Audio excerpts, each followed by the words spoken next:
El Departamento de Relaciones Públicas, Prensa y Protocolo de la Asamblea Legislativa presenta Asamblea Legislativa Noticias. Porque hay cosas buenas que decir.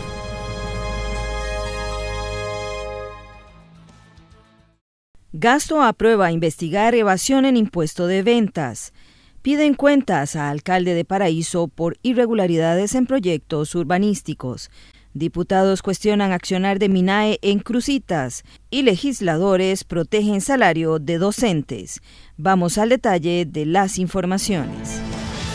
La Comisión Especial que analiza reformas en el derecho a huelga inició gestiones y acordó que se reunirán los lunes de 9 a 11 de la mañana y los miércoles de 10 a 12 mediodía. La reforma busca establecer plazos para la declaratoria de legalidad o ilegalidad del movimiento de huelga, medios de notificación, plazos para la calificación, apelaciones y reincorporación al lugar de trabajo. La Comisión acordó realizar 23 audiencias y consultar las reformas a 67 organizaciones sindicales. El grupo legislativo está integrado por los verdiblancos Carlos Ricardo Benavides, quien preside, y Jordani León Marchena, la independiente Floria Segreda, el socialcristiano Pedro Muñoz, Víctor Morales del PAC, el frente amplista José María Villalta y Carlos Avendaño. La Comisión de Control del Ingreso y el Gasto Público investigará el incremento en la evasión fiscal de un 2% reportado por la Contraloría General de la República. La moción fue presentada por la diputada Yoleni León y apoyada por los demás legisladores del grupo legislativo. Nos hace un llamado de atención en el informe donde nos habla que al parecer en lugar de mejorar las situaciones en Hacienda para recaudar los impuestos está sucediendo todo lo contrario, y recientemente en este plenario aprobamos un proyecto de ley donde le estamos cobrando más impuestos a los costarricenses.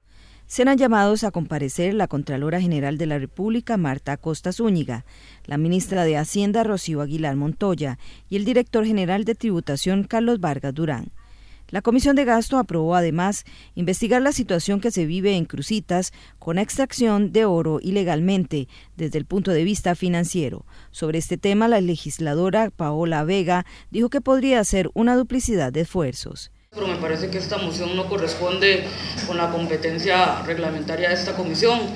Los montos, si bien abismales, de extracción ilegal de oro, no son montos del erario público, que es lo que nos corresponde a nosotros custodiar en este caso, y las demás valoraciones son sobre incumplimientos en materia ambiental, de seguridad o flujos migratorios que le corresponden a las comisiones temáticas que tienen estas competencias, en este caso la Comisión de Ambiente, la Comisión de Seguridad, etcétera.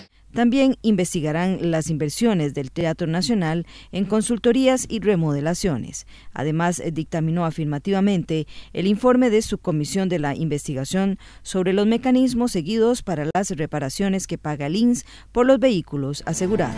Desde la Comisión Especial de la Provincia de Cartago convocaron al alcalde de Paraíso, Marvin Solano, para que se refiera a las denuncias por supuestas irregularidades en proyectos urbanísticos otorgados por dicho ayuntamiento. Los proyectos cuestionados son Residencia Los Lagos, Jacaranda, Torres del Paraíso y Properi. Tomás Martínez, presidente ejecutivo del Limbo, confirmó que en el caso de Los Lagos existía permiso para la construcción de 200 lotes de 600 metros cada uno, y al final se construyeron 260 lotes de 700 metros cada uno, y se desconocen los avales ambientales por parte de Setena, mientras en Jacaranda se adicionaron 37 lotes sin modificar el plan regulador. El proyecto Properi, pues igual es un proyecto pues con algunas irregularidades, que no cumple con las medidas de los lotes, como lo dijo don Tomás también, no fue al Limbo. Y aquí quizás lo que sí quiero resaltar es que este proyecto, aquí hay un informe de la topógrafa, doña Giselle Solano, donde dice que pareciera que los visados están visados de nulidad, puesto que parece que el software del plan regulador fue un poco alterado, y aquí está en un acta donde ella lo llevó al Consejo Municipal. Marvin Solano, alcalde de Paraíso, se abstuvo a responder las consultas de los legisladores. Es parte de los hechos denunciados en los cuales se ha querido hacer creer que yo he beneficiado ese proyecto. ¿Cuál es la razón por la cual usted vetó ese acuerdo? 37 visados fueron realizados por usted. ¿Contaba usted con la información técnica para hacer ese visado? Me abstengo. ¿No contaba usted con la información técnica o la obvió?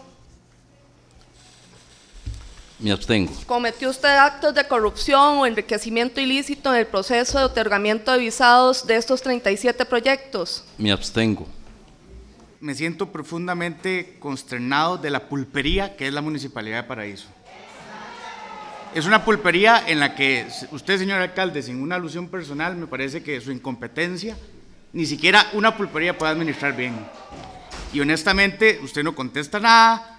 Uno le manda oficios, hay que presentarle recursos de amparo, usted está en campaña política durante todo este tiempo y de ahí estamos complicados. Actualmente el alcalde de Paraíso tiene una causa penal por parte del Ministerio Público y además cabe recordar que enfrentó un plebiscito para ser destituido del cargo y pese a contar con una mayoría pidiendo el retiro de la credencial, no fue posible concretarlo por no alcanzar el porcentaje requerido por la normativa electoral. Los diputados de la Comisión de Ambiente cuestionaron la lentitud con la que ha respondido el ministro de Ambiente ante los serios daños ambientales en Cruzitas. El jefe de fracción de Liberación Nacional, Carlos Ricardo Benavides, cuestionó las últimas declaraciones del ministro y el ataque a los últimos gobiernos de Liberación Nacional. El informe señala un daño ambiental muy grave, muy grave, y me alegra que usted así también comparta esa posición. Lo que pasa con usted, don Carlos, es que usted fue a los medios, esa tournée que hizo ayer, a los medios de comunicación y agarró a patadas al Partido Liberación Nacional y a nuestros gobiernos. Se atrevió a decir que en los últimos 2 gobiernos de los cuales yo fui parte, habían dejado los parques nacionales en un estado calamitoso, podemos discutir al respecto de eso. También hizo otras afirmaciones sobre la trocha. Y por eso, don Carlos, a nosotros nos ha extrañado mucho que a usted se le haya ido la mano y haya sacado una especie de odio que yo no le conocía, que tuviera guardado ahí en su corazón contra el Partido Liberación Nacional, que repito, ha sido el principal socio político de este gobierno desde la oposición. Carlos Manuel Rodríguez, ministro de Ambiente, señaló que los estudios de la Universidad Nacional de abril y de noviembre demuestran que la actividad ilegal se ha incrementado con mayores concentraciones de mercurio. Y quisiera aclarar que no ha habido ninguna intención de minimizar ni ocultar la información. El reporte lo recibo a mitad de septiembre. Cuando recibo el reporte de la Universidad Nacional, lo primero que quiero es sentarme con los expertos de la Universidad Nacional y los expertos del Departamento de Aguas del Ministerio de Ambiente para ver qué significa y cuáles son las implicaciones y poder abocarnos a algunas series de preguntas que yo tenía. Rodríguez admitió que cometió un error de cálculo sobre cuánto oro se extrajo en la antigua mina de Cruzitas en Cutris de San Carlos. En vez de 1.5 millones de dólares, como dijo a finales del 2018, ahora habla de 90 millones de dólares. El jerarca de Ambiente indicó que no minimiza los alcances y resultados de los informes, pero es necesario trabajar en un abordaje integral en la zona de Cruzitas.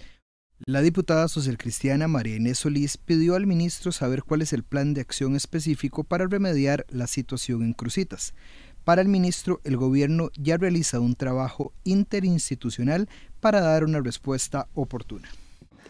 Como dije, el año 2018 fue un año de contener el problema, el año 2019 es un año de acciones para revertir el problema que tenemos. Y Cruzitas es sintomático a la realidad social que tenemos en costas y fronteras. Y es un tema que trasciende lo ambiental, que es un tema humano y es un tema de desarrollo. Por lo tanto, a través de la coordinación de la ministra de Planificación, a final de este mes vamos a presentar el plan de abordaje integral, de desarrollo rural integral de los cantones y distritos de la zona norte. Existe la posibilidad de ejecutar la garantía ambiental de la empresa minera por $600,000. Con una edición de un artículo sí entera la Ley de Contratación Administrativa, los diputados de la Comisión de Asuntos Económicos buscan establecer una sanción de inhabilitación por un periodo de 3 a 10 años para contratistas en proyectos de infraestructura vial que cumplan o incumplan de manera defectuosa con los contratos o finjan los programas de trabajo pactados. Este proyecto se presenta pues al darse cuenta que durante un plazo muy largo nunca ha sido inhabilitada una constructora. Han sido inhabilitadas otras instituciones, pero no una constructora, porque la ley de contratación administrativa incluye todo lo que tenga que ver con contrataciones administrativas, pero no específicamente con lo que es infraestructura vial.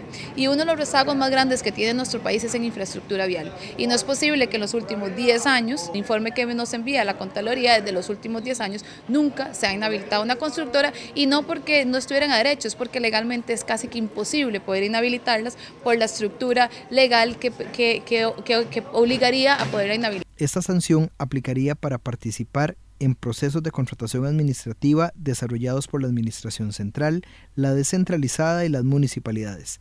La inhabilitación sería comunicada a la Contraloría General de la República, quien llevaría un registro al respecto y lo comunicaría a las proveedurías institucionales correspondientes. Se entenderá por proyectos de infraestructura vial pública aquellos que impliquen la construcción, reconstrucción, conservación, mantenimiento, rehabilitación, que sean ejecutados por el Estado, los gobiernos locales en vías nacionales y cantonales respectivamente, incluyendo cualquier tipo de obra relacionada con puentes. La inhabilitación no se extingue por la fusión, transformación o cambio de razón de denominación social de la sociedad sancionada. En caso de que la fusión de origen a una nueva sociedad o bien la empresa sancionada sea absorbida por otra, los efectos de la sanción recaerían sobre la empresa que permanezca. Omar Miranda, representante de Copelesca, y Enio Rodríguez, representante de las cooperativas de autogestión, asistieron a la Comisión de Asuntos Económicos para dar su criterio al expediente 21.017, Ley de Impuestos sobre los excedentes a las asociaciones cooperativas. Ambos fueron claros al señalar que con este proyecto se da una doble imposición tributaria al gravar 2 veces el mismo hecho generador y violentar el principio de razonabilidad. La tesis que yo quisiera sostener esta tarde es que este proyecto de ley, de aprobarse, constituiría un caso de doble imposición tributaria y por lo tanto sería inconstitucional.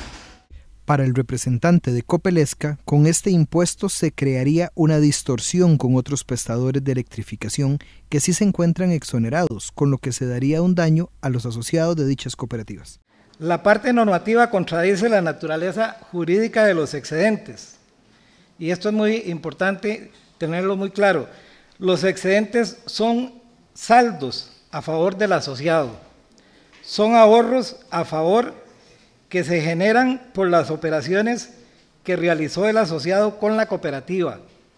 Los excedentes no pertenecen a la cooperativa, no son un plus económico, son en realidad un patrimonio del asociado. Los excedentes no son una utilidad, son el retorno, devolución, reintegro o reembolso que surge del exceso de precio que la cooperativa percibió y cobró a los asociados que le suministra un bien o un servicio. Los diputados dieron su aval en primer debate al proyecto 21.007 para evitar que la reforma fiscal rebaje a los docentes el sobresueldo de recargo por labores especiales que actualmente reciben los educadores. La iniciativa plantea básicamente eliminar la modificación del transitorio R del título 3 del proyecto de ley de fortalecimiento de las finanzas públicas, donde se reduce ese sueldo a la mitad, o sea, a un 25% de la categoría respectiva. Actualmente ese porcentaje está en un 50% del sueldo para los educadores. El proyecto fue negociado por los diputados con el gremio sindical que se encontraba en contra del proyecto de fortalecimiento de las finanzas públicas. Además, la iniciativa haría una interpretación auténtica para aclarar que si los docentes reciben un ascenso en su carrera administrativa, podrán hacer contratos para recibir el incentivo por dedicación exclusiva bajo las condiciones actuales. En ese sentido, significa que si los docentes ascienden en su carrera, podrán tener acceso al pago por dedicación exclusiva del 55% para licenciados o superiores y un 20% para bachilleres, y no los porcentajes reducidos que plantea el plan tributario. Lo que buscamos es restablecer los pagos originales establecidos en el Código de Educación para los educadores costarricenses en cuanto al porcentaje de los recargos y el porcentaje del pago de la dedicación exclusiva. Esto tiene una fundamentación muy importante. Si nosotros no corregimos esta